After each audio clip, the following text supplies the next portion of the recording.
Okay, we're continuing with the book here, The Best of the West in Art, Music, Movies, and Books by me, Pete Rogers. We're on part 52 of the book altogether. We're on part 5 of paintings from the 1800s, sort of like the Great Art Renaissance. We're on page 414.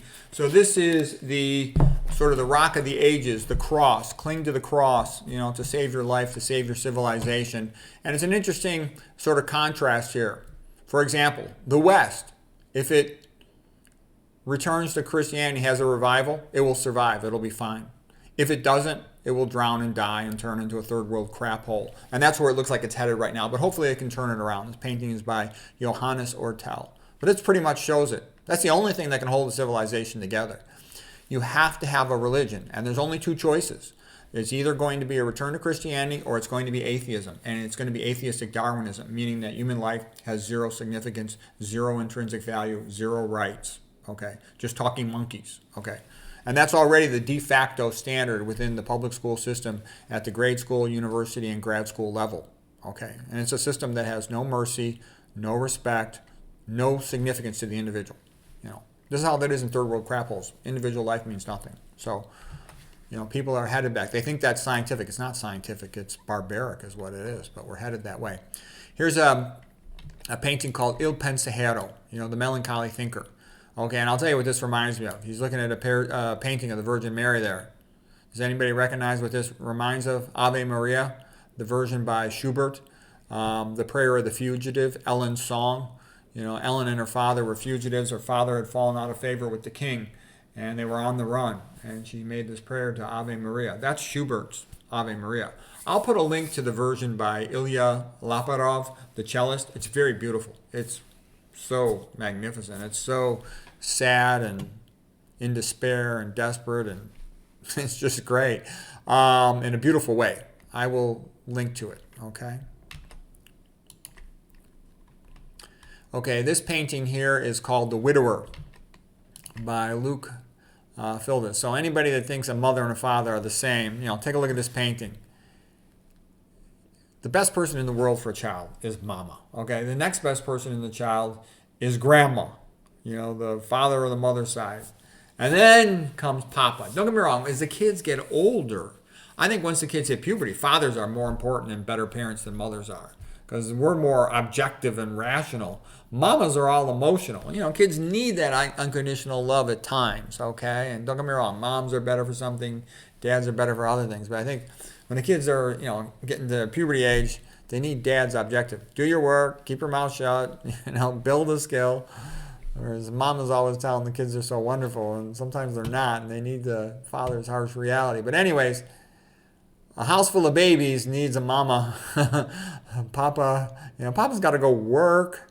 We don't got that much emotional sensitivity. We just don't, okay? You need a woman to understand what's going on with these kids. All right, well, anyways, it's a nice painting. That's reality there. Parents should stay together. The kids need both of them. Okay, here is the Filial Piety, the Paralytic. And this is a beautiful painting by Philip Gruza, 1790, which I'll call that part of the 1800s. It's after the USA situation, Rev. All right, so the poor guy's paralyzed. If it wasn't for the family, he'd be dead. You can bet that he did his best for them when they were younger. Now they're helping him out, and everybody helps each other out. As Aristotle had said, the family is the God's design for bringing happiness to humans, to help each other. Okay, this next painting is Village on a Frozen Lake by Frederick Kruserman. It's lovely old kid stuff. I can remember when I was a kid, they would freeze the park district and we could go skating over there. And more of the same. This one's also by Frederick Kruserman. Village on a Frozen Lake with the skaters. Everybody's having a good time. That's nice. And in the old time towns, everybody knew each other. When I was a kid growing up, it was routine for families to have a whole bunch of kids, so I didn't have to go far and had lots of kids to hang around and play sports with. Okay, here is Winter in Connecticut by George Dury. This one's from 1858, in the days of the family farm. Back in the good old days when people had independence. Who cares if there's a food shortage? You grow your food at home. We'd be better off if America had more family farms. Okay, here's Going to Church by George Dury, 1853.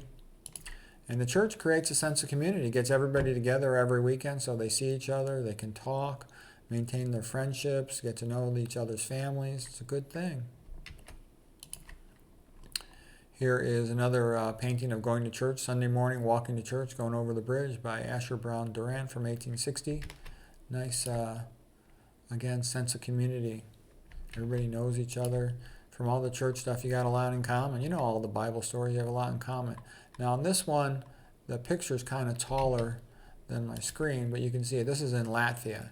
And again, every weekend gets the families together, shared value. You know, we both agree, you know, Christ was the best person who ever lived, and that's how we should try to be like him and the Holy Family. You know, it's a good role models, good structure, the disciples, all the good things they did, etc.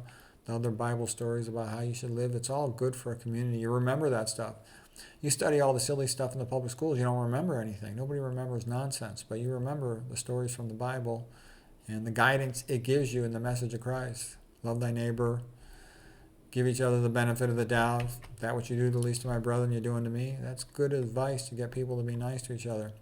Okay, here is Sunday Morning. This one by Edmund Layton. Okay, and you know he's holding the umbrella over her. He likes her. Okay, and the other ladies are jealous. They're peeking. He's the same guy who did all those fantastic paintings of chivalry, Edmund Layton. He's a disciple of the Pre-Raphaelite Brotherhood of Painters in England with the Victorian Renaissance. Okay, here is Having Soup at the Monastery by George Waldemüller, 1858. And the churches and the monasteries, they used to feed the poor. And that was a better way to do it. Okay. Ancient Rome did not have any concept of helping the poor. Ancient Rome's attitude was, well, if you're poor, you starve to death or become a slave. Okay. So anyways, the church-run charities are much better. They were, you know, based on real people, real relationships, and kindness, rather than, you know, all the games that are played nowadays with the fake charities. So anyways, nice painting of Soup at the Monastery, 1858. Okay, this painting is Easter Procession in Russia. So back when Russia used to have a soul, back in the 1800s when it was Christian, they would have these religious processions where they would carry paintings and relics and symbols of the cross and everything. And it's good. Another thing, gets the people together, gets them outside, gets some sunshine. Here's another painting of one of these sorts of things. Easter Procession in Kursk province of Russia. You know, they get dressed up, they carry the holy relics, the symbols of the religion. That's all good. Back in the day when Russia was Christian, they made lots of good art, lots of good painting, lots of good music. Then it became atheist, Soviet. Why everything went in the garbage, turned into a third world crap hole. Okay, Church of the Holy Trinity by Jean Beraud, 1900. And notice, you know, with a Christian society where people, you know, have the basic Christian ethics and values, they're pretty well behaved. I mean, nobody's perfect, but all the women are dressed nice. They're out in the city streets. In most countries, even now, most of Europe, you can't walk around dressed nice anymore. There's so much crime and so much bad behavior because it's being de-Christianized. Back when it was Christianized, you know, they were famous for having low crime rates in Europe. Now it's turned into a third world crap hole. So anyways, everybody's dressed nice, go to church, you see each other on the weekends. That's all a good thing.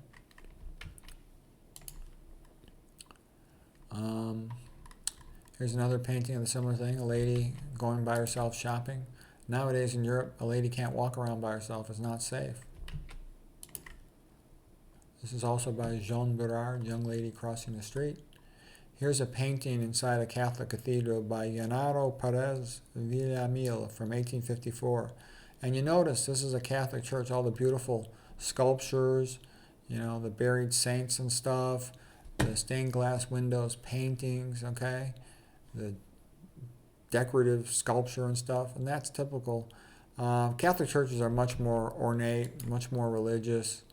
When you're a kid, I can remember sitting in them, there's something to do, you're looking around and everything. In a Protestant church, they often have secular rulers and kings in the statuary rather than saints and stuff. And they don't have all the paintings and stuff. They're much more beautiful, the Catholic churches. So anyways, that's a nice looking church. Let's see if I got anything else for today. Okay, I think I'm going to call it with that for today. I hope you found those interesting and enjoyable.